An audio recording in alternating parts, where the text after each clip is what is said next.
Selamat menonton, enjoy.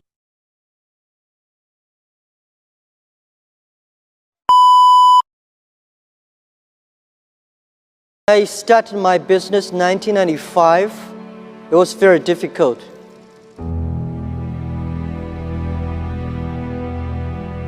I had an idea. I invited 24 of my friends in my apartment because that year I went to Seattle, my first trip to the USA. In Seattle, I discovered internet. And I think this thing in the future may change the world. I never touched computer in my life before because computer was so expensive to me and so complicated. And so I typed the word China. There's no information about China. So I say, what if we can make some China information on the internet? Let people know about China. So that was the idea. So I came back to China and say, I want to resign from my school. You were a teacher? I was a teacher. I've been teaching in the university for 6 years. So I said, I want to do it. I invite 24 of my friends to my apartment. After 2 hours of explaining what I'm going to do, internet, and 23 of them say, forget it. He said, this thing never worked because there's no such thing called internet in the world. You know nothing about a computer, so why you want to do this? And only one people, he said, Jack, if you want to try it, just to try it. But if there's something wrong, just come back. And after a whole night thinking, I say, I still want to do it. Because most of the people, they have a fancy ideas in the evening, but in the day, when they wake up in the evening or in the morning, they go back to do the same job. We have to do something different.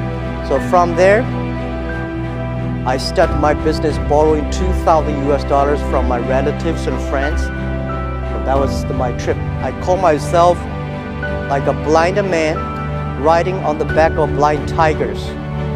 And those people who are expert of riding horses, they all fall down and I'm still surviving.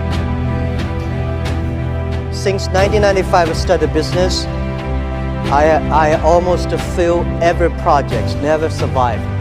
None of us have money. But if somebody say, I give you $1 million and I give you trust, which one I would choose? I choose those people who give me the trust. Because it's the trust that make us be united. People even say Jack is a liar because he's trying to steal money from people telling us there is an internet. So when I go to the China company registration office, I said I want to register a company called Hangzhou Hope Internet Company. The guy looked at me and say, this is the English dictionary. Tell me there's no word called internet. Why you want to register a company called internet? So I cannot register a company name. In order to prove I was not lying, I invited my friend who is a TV man. Take the TV camera, they all stay in my home and they just try to take the picture. I dive from Hangzhou to Shanghai to America to connect the internet. It took us 3 hours and a half to download the first front page. So I have to make like 100 stars to keep my journalist friends to stay and wait because to prove that I'm not telling a lie. I think as an entrepreneur, if everything is ready, that does not need you.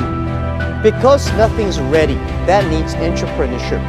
For the first 3 years of Alibaba, we had no revenue, no business model.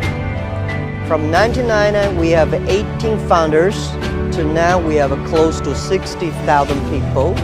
Our sales, called GMV last year, is over $550 billion. And it's just the beginning. We will probably go across $1 trillion in 3 years. We do not think we are a company. We think we are economy. And we hope in 20 years, by year 2036, we will be the 5th largest economy of the world. I've been saying this to my team since when we were in the apartment. When we're in the apartment, I say, guys, in next 10 years or in the future, Alibaba will be the top 10 websites of the world. And my founders look at me and say, what does number 10 mean? Today we're ranking like a 500 million something at the back. But you have to believe it. And then I told the team that internet is like a 10,000 meters running race. We just finished the first 100 meters yet. Do not think the people beside you is a competitor. Running for another 3,000 meters, then you know who is competitor. We are good today. We may not be good if we lose our hope, if we lose our vision. You lose your culture. If we lose our culture and team, we are nothing. Most of the companies, they were so good. When Netscape was so good, we never thought it would disappear. Yahoo was good, we never thought like it today. So don't believe you'll be good all the time. Be paranoid. So I thought when I'm 40, I can go back to teach.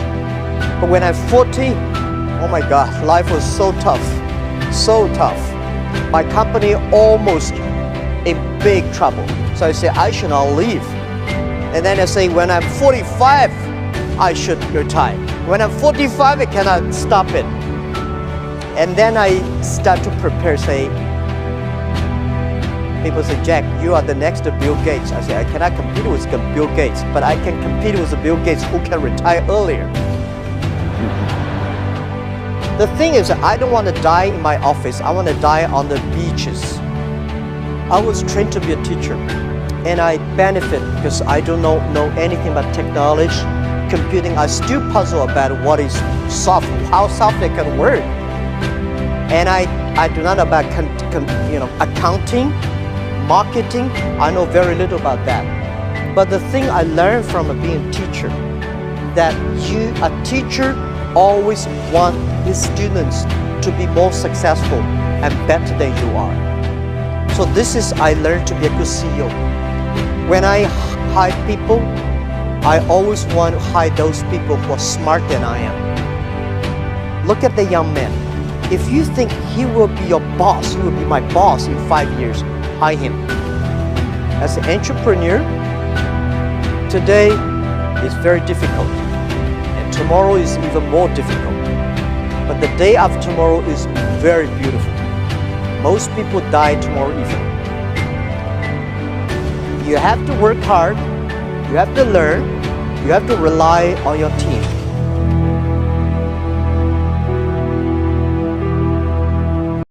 Subscriber, My Channel Ivan Sidabutar 1022.